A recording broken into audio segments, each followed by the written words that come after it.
Kain tayo. Lance, tapos ka nang kumain, Lance? Lance, oy! Di ka pa tapos kumain?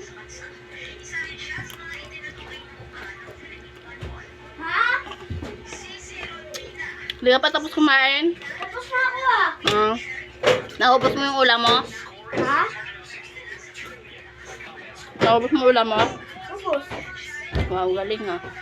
Ate Andrea mo, hindi naubos eh. Pinagli pa akong tira niya.